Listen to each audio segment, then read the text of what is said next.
उस मसले में आप इज्तिमाई तौर पर उनके साथ रहो। लेकिन ये एक बात मैं बता रहा हूँ, NRC CAA ये बला क्या है? ये है कि तुम मैं ये साबित करना है कि हम यहाँ के क्या हैं, सिटीजन हैं। ये एक बात जुमा के खुतबे के मौके पर मस्जिद के मेहराब के सामने बैठकर, मेरा नाम खालिद बेग नदवी है, याद रख लेना, टाइम याद रख लेना, ये दिन याद रख लेना, मेरी बात मान लोगे आज सुकून की ज़िंदगी गुजारोगे। खुदा ना खास्ता सब मुसलमानों को बता के जा रहा हूँ, मेरी बात नहीं मानोगे, एक मरतबा मेरे चेहरे को भी देख लेना, वक्त देख लेना, टाइम देख लेना, खून के आंसू रोओगे। और उस दिन मुझे ये बहुत याद करोगे। उस दिन मुझे क्या करोगे? बहुत याद करोगे। कोई मौलवी साहब आया था, उसकी बात मान लेते तो आज हमको ये मुसीबत नहीं थी बोलकर। बात क्या मान लेना बोलो? CAA आता है या नहीं आता छोड़ दो, CAA एक अलग चीज़ है। NRC आती है या नहीं आती इसको छोड़ दो। अपना कि तुम सिटीजन हो यहाँ के, इसका डॉक्यूमेंट्स बना के रखना।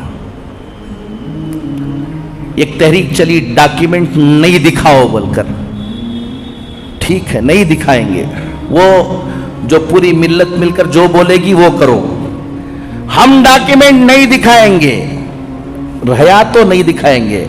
रखले को बोलना सो मेरे पास है लेकिन क्या नहीं करूंगा, है ही नहीं है तो नहीं दिखाओगे क्या? अल्लाह का फजल है, एक बड़ी तादाद ने अपना डॉक्यूमेंट्स क्या कर लिया, इस दौरान बना लिया। एक अच्छी बात यह हुई कि मौका मिल गया और अल्हम्दुलिल्लाह डॉक्यूमेंट्स बना लिया। आज के जुमा में 15 मिनट में तुम्हें सिटीजन, तुम यहां के सिटीजन हो, इसकी क्या प्रूफ है? कल एक पुलिस वाला पकड़ता है आपको और कहता है छोड़ो NRC नहीं आए, कल पकड़ कर कहता है कि तुम यहां के सिटीजन नहीं हो। तो तुमको क्या दिखाना है, क्या प्रूव करना है? NRC आने के बाद प्रूव करने का नहीं, आज कोई तुमको पकड़ कर कहता है कि तुम हजरत किसके बाप की हिम्मत के मुझे पकड़े, ये सब डायलॉग छोड़ डालना। आसाम के अंदर मिलिट्री में काम करके मिलिट्री से रिटायर्ड आदमी की सिटीजनशिप नहीं मिली, उसको प्रूव करना पड़ा, रोते हुए घूमता रहा। सिटीजनशिप एक्ट ये 1955 में बना। कब बना भाई? रत्ती याद रख ले सब लोग। सिटीजनशिप एक्ट 26 जनवरी 1950 में हमारा कॉन्स्टिट्यूशन बना, दस्तूर बना। उसमें सिटीजन चाहे यहां का सिटीजन कौन होगा उसके बारे में तफसील नहीं थी। 5 साल के बाद पार्लियामेंट में सिटीजनशिप एक्ट 1955 पास हुआ। आप अगर कॉन्स्टिट्यूशन को जाकर देखोगे तो एक्ट नंबर 5 to 11, कौन सा आर्टिकल 5 to 11, ये कौन सा है? सिटीजनशिप एक्ट पर है कि सिटीजनशिप के बारे में है क्या क्या, यहां का शहरी कौन होगा। फिर उसके बाद 4 मर्तबा उसमें अमेंडमेंट आया। 1955 के बाद कितनी मर्तबा आया भाई? 4 मर्तबा आया। एक मर्तबा आया 1986 में, एक मर्तबा आया 1992 में, एक मर्तबा आया 2003 में के आखिर में, दिसंबर 2003 में, और एक मर्तबा आया मनमोहन सिंह के जमाने में 2005 में। ये 4 मर्तबा उसमें अमेंडमेंट हुआ। जब 1995 में सिटीजनशिप एक्ट आया तो उस वक्त किसको सिटीजन माना जा रहा था? उस वक्त का आदमी, अगर कोई शख्स 26 जनवरी 1950 से पहले पैदा हुआ है, बहुत से बूढ़े होंगे यहां पर जो कब पैदा हुए हैं? 26 जनवरी 1950 से पहले। कितने साल हो गए मौलाना? एक 50 और 75 है ना, 90 साल के भी हैं सब हैं माशाल्लाह, अल्लाह उनको ये करे। तो जो लोग 26 जनवरी 1950 से पहले पैदा हुए, उनको सिर्फ ये प्रूफ देना है कि 26 जनवरी 1950 की रात के 12 बजे के बाद हम कहां थे? इंडिया में थे। देखो ये काफी है। देखो मैं उस वक्त ये कार्ड बना हुआ था, ये हुआ था, बर्थ सर्टिफिकेट मिल गई, या कौन सी की नौकरी का, गवर्नमेंट नौकरी का, ये काफी। जो शख्स 26 जनवरी 1950 और 1 जुलाई 1987 के दरमियान पैदा हुआ है, 26 जनवरी 1950 और 1 जुलाई 1987 के दरमियान जितने लोग पैदा हुए, उनको सिर्फ अपना सिटीजन होने को, कि मैं यहां था, इसका प्रूफ दे देने से उन्हें क्या हो जाएगा? यहां का शहरी हो जाएगा। क्लियर? प्रूफ क्या देना है बाद में बताऊंगा। जो बच्चा 1 जुलाई 1987 के बाद पैदा हुआ और 3 दिसंबर 2004 से पहले, समझ में आई बात? 1 जुलाई 1987 के बाद पैदा हुआ 12 बजे के बाद, और 3 दिसंबर 2004 से पहले पैदा हुआ, उन्हें सिर्फ अपना क्या दिखाया? देखो मैं इंडिया का क्या हूं, शहरी हूं, मेरे पास ये प्रूफ है, तो उसको सिटीजन नहीं माना जाएगा। उसको क्या नहीं माना जाएगा? उन्हें अपने फाइल के साथ अपने बाप, उसका बाप भी सिटीजन है यहां का, या उसकी मां सिटीजन है यहां की, वो प्रूफ भी साथ लगा के रखना, तब जाकर इसका क्या होगा। आप 87 के बाद पैदा हुए या पहले पैदा हो गए? 86 में पैदा हुआ, आपका मसला हल हो गया। जितने भी आपके बच्चे, जितने भी 87 के बाद पैदा हुए हैं 2004 से पहले, 3 दिसंबर 2004 से पहले, उनको क्या रखना है? सिर्फ उन्हें अपना डॉक्यूमेंट रख लेने से क्या नहीं होने वाला, उसकी बर्थ सर्टिफिकेट रख लेने से क्या नहीं होगा, उसकी बर्थ सर्टिफिकेट, उसकी शहरियत का प्रूफ रखने के साथ या तो अपने बाप या तो अपनी मां का प्रूफ भी उसके साथ कि वो भी इंडियन सिटीजन है, लगाव को रखोगे तो तुम्हारा सिटीजनशिप क्या होगा? ये होगा। नेक्स्ट, जो बच्चा 3 दिसंबर 2004 के बाद पैदा हुआ और अब तक, 4 के बाद कौन है? हाथ उठा कोई हो तो देखो, ये सब बच्चे ये सिर्फ अपना रख लेंगे तो क्या नहीं होने वाला है, ये सिटीजन नहीं है। इनको अपना प्रूफ भी रखना है कि मैं यहीं पैदा हुआ,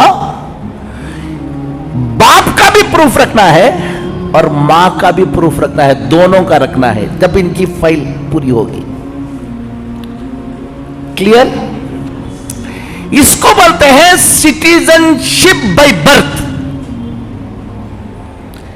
एक है सिटीजनशिप बाय डिसेंट,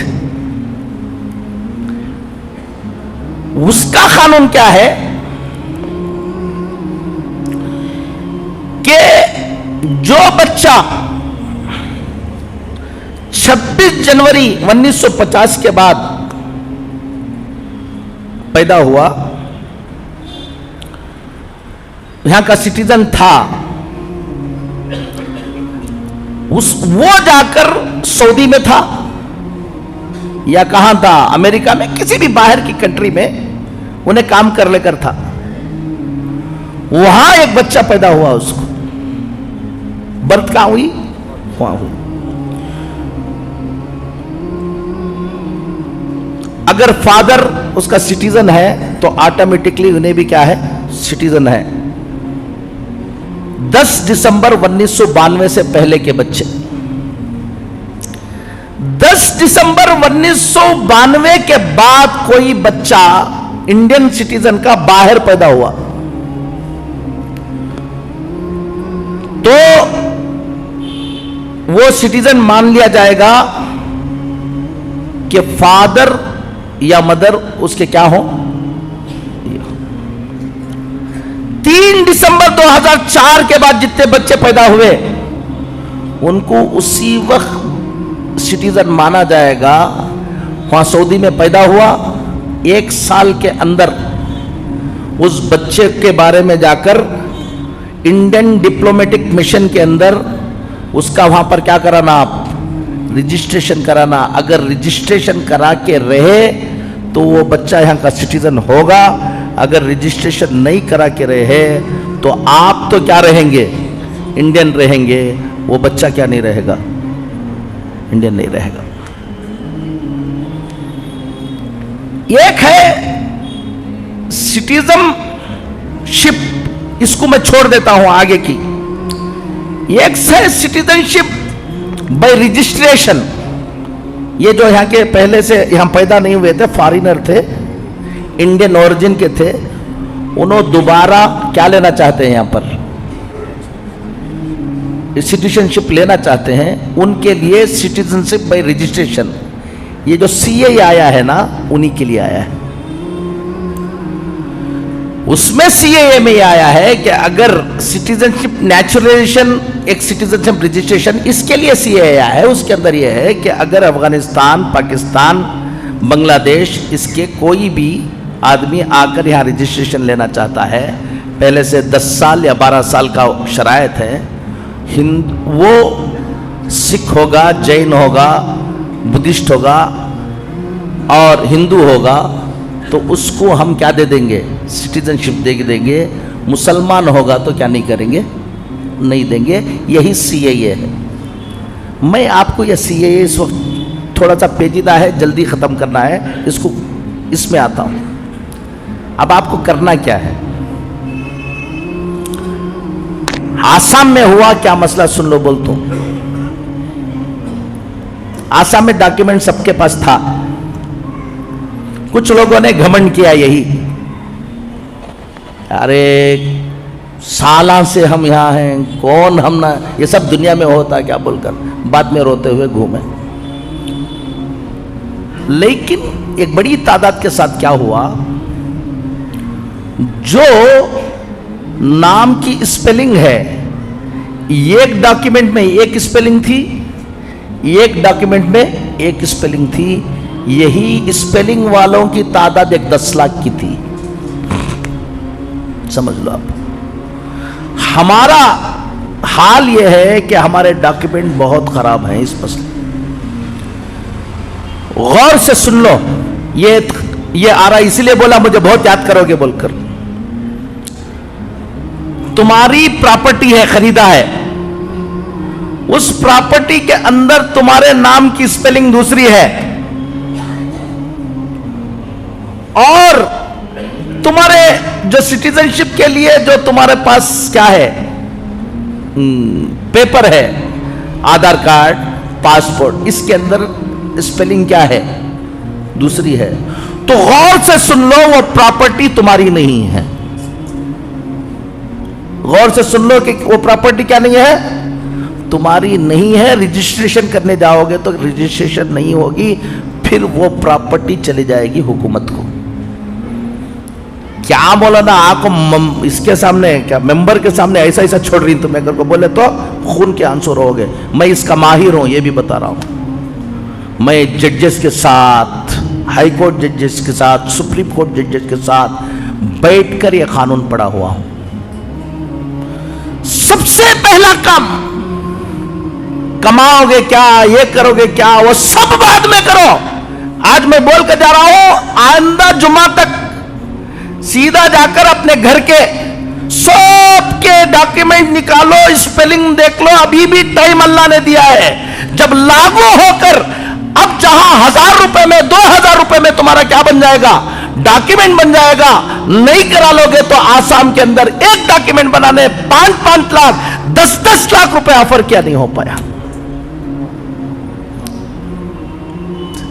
सिटीजनशिप के लिए सबसे ऑथेंटिक डॉक्यूमेंट वो बर्थ सर्टिफिकेट है, याद रख लो।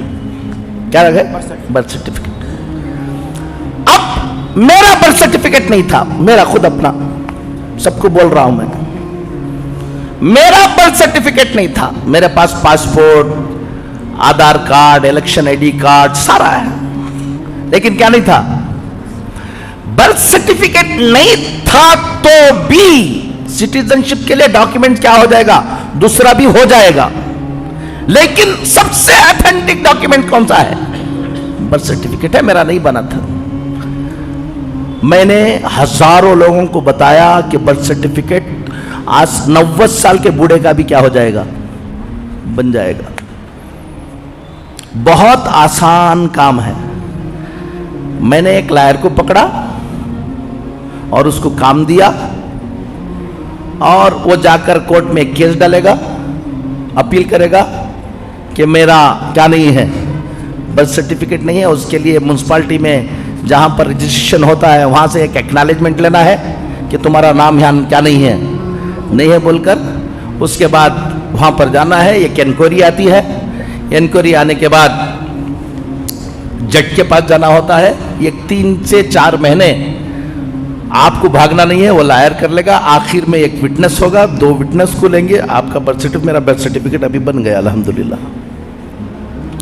मैंने अपने बर्थ सर्टिफिकेट को सामने रखकर सारे के सारे पेपर्स एक स्पेलिंग के बनाए मैंने। मेरा पेपर अब इनके लिए, इनके अम्मी के डॉक्यूमेंट्स में जो एक स्पेलिंग है, इनके पेपर में यही स्पेलिंग रहना।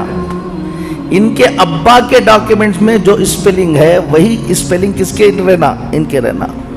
फिर उसके बाद प्रॉपर्टी को तुम मैच करना, तो उस प्रॉपर्टी को तुम्हारे स्पेलिंग ठीक नहीं है तो तितपोटी करा लेना, नहीं तो डॉक्यूमेंट्स में क्या प्रॉपर्टी के मुताबिक क्या बना लेना तुम्हें, ये करना। एक काम तो ये कर लेना।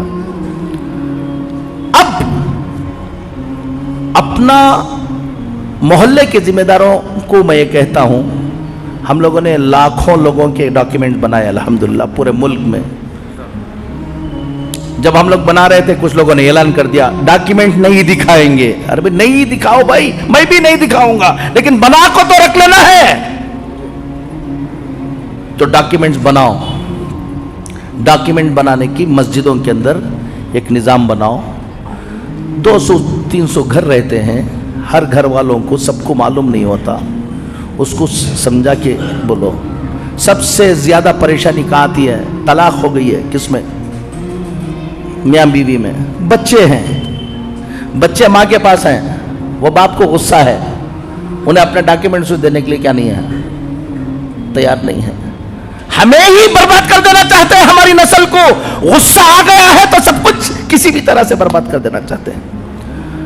मियाँ बीवी का बर्थ सर्टिफिकेट, ये क्या उसका नाम, मैरिज सर्टिफिकेट पक्का कबूल किया कर को उठ को जाको खाने खा ले हंगामा करते ना, उससे पहले क्या कर लेना, मैरिज सर्टिफिकेट बनाना, ऑथेंटिक मैरिज सर्टिफिकेट। तभी तुम्हारे बच्चे के लिए यह तय होगा कि उन्हें बाप है, उन्हें क्या है, मां है।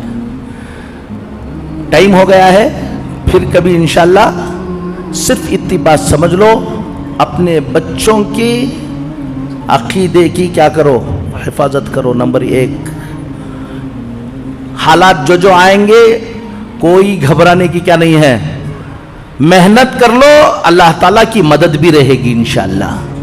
और जो दुश्मनाने दीन ये सोच रहेंगे हम ये कर देंगे हम वो कर देंगे, सब उनके हाथ में होता तो और क्या था। अल्लाह ताला की भी मदद हमारे साथ क्या रहेगी, शामिल हाल है इसलिए जी रहे हो और शामिल हाल रहेगी इंशाअल्लाह। लेकिन जो असबाब को हमें इख्तियार करना है वो असबाब को इख्तियार करो, अपने बच्चों के ईमान की हिफाजत करो, तालीम की तरफ फिक्र करो। और सबसे बड़ी बात है कि हमारे लिए हम सब नुकसान उठा लेंगे लेकिन अपना बच्चे के ईमान के साथ नहीं खेलेंगे हम। सबसे बड़ी फिक्र यह है कि मेरा बच्चा क्या रहे, ईमान वाला रहे। और फिर हम एक मुल्क में रहते हैं, हमको कानून के मुताबिक रहना है, हमको कोई उंगली उठाने की क्या नहीं रहना, किसी को हिम्मत नहीं रहना अपने गाड़ियों की, अपने प्रॉपर्टी की, अपनी सब कानूनी अंदाज से उसको मजबूत रखो। अल्लाह ताला दुश्मनों के जो इरादे हैं उसको क्या करेंगे, नाकाम करेंगे। अल्लाह कहने से ज़्यादा सुनने से अमल की तौफीक नसीब फरमाए। व आखिर दावाना अल्हम्दुलिल्लाह रब्बिल आलमीन। एक ऐलान है, उसके बाद इंशाअल्लाह नमाज़ सुन्नत पढ़ने के लिए मौका दिया जाएगा। अभी और बहुत तफसीली बात थी, क्योंकि जुमा का मौका है, जितनी बात हो गई अल्लाह ताला हज़रत को बहुत बहुत जज़ाए खैर अता फरमाए। हमें खुशी है, बहुत खुशी है, बहुत ज़्यादा खुशी है कि हज़रत जो है बहुत ज़्यादा मसरूफ़ रहते हैं। आपको अंदाज़ा नहीं है मसरूफ़ियत का, आप कभी उनके दिन के साथ एक दिन गुजारेंगे आपको अंदाज़ा होगा। हम सबका एक काम है, इनका उनके कामों में ये भी एक काम है। हम दिन में एक काम करते हैं, ये दिन में 100 काम करते हैं, उसमें से एक काम ये भी है। हज़रत बहुत ज़्यादा मसरूफ़ रहते हैं, उसके बावजूद हज़रत ने ख़ुद कहा कि हम आना चाह रहे हैं, दावत देना। हज़रत ने कहा नहीं, आने की ज़रूरत नहीं है, आप अपने काम में लगे रहो, मैं अपने काम में लगा हुआ हूँ। आप फ़ोन पर, मैं इन सारे तकल्लुफ़ात से जो है वो बाला तर हूँ और मैं इंशाअल्लाह फ़ोन पर ही आ जाऊँगा। हज़रत ख़ुद आ गए अपनी गाड़ी से। अल्लाह ताला बहुत बहुत जज़ाए खैर अता फ़रमाए और हज़रत के साए को अल्लाह आफ़ियत के साथ देर तक हमारे सरों पर कायम रख कर इस्तेफ़ादे की हमें तौफ़ीक़ अता फ़रमाए। 2024 के इलेक्शन की तैयारी हमें क्या करना है, कैसे करना है, मैदानी सतह पर क्या करना है। जैसे हमारे माशाअल्लाह इज्तिमा शहर में भी और पूरे सूबे में तय हैं और चल रहे हैं कई माह से। अल्लाह ताला उनको मुबारक फ़रमाए, अल्लाह कबूलियत की शान से अल्लाह माला माल फ़रमाए और मुफीद फ़रमाए। इस तरह हमारा नारा है दावत व तबलीग का, हर घर हर फ़र्द। 2024 के इलेक्शन में भी जैसे हमने रियासत के इलेक्शन में काम किया, इसी तरह हर घर हर फ़र्द तक पहुँच गए।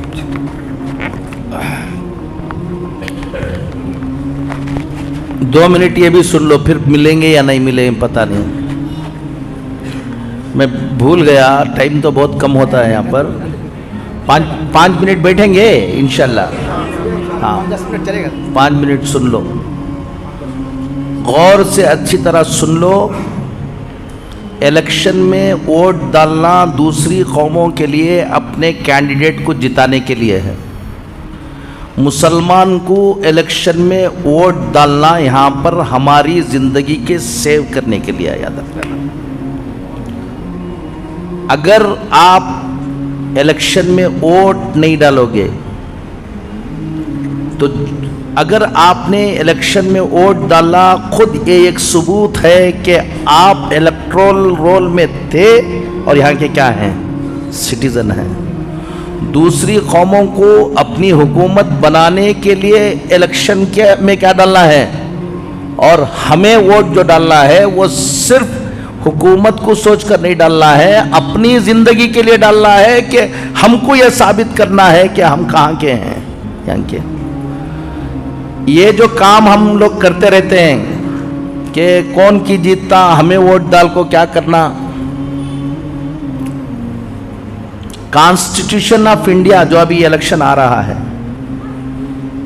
ये भी एक बात सुन लो मुझे याद रखने की। अगर इस इलेक्शन के अंदर फुस्ताई ताकतें नहीं हारेंगी, उसके बाद जो मुसीबतें इस मुल्क में आने वाली हैं उसका आप तसव्वुर भी नहीं कर सकते।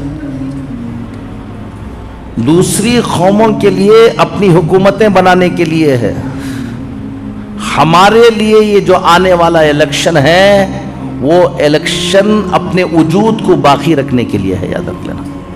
एक बात होगी, इलेक्शन में कौन किस पार्टी में है, क्या है, ऐसा हंगामा पूरी जिंदगी, क्या है उसका नाम, ऐसा लीडरों के चक्कर में ऐसा पड़ो कि जिसकी वजह से तुम ही खत्म हो जाओ, ऐसे काम ना करो।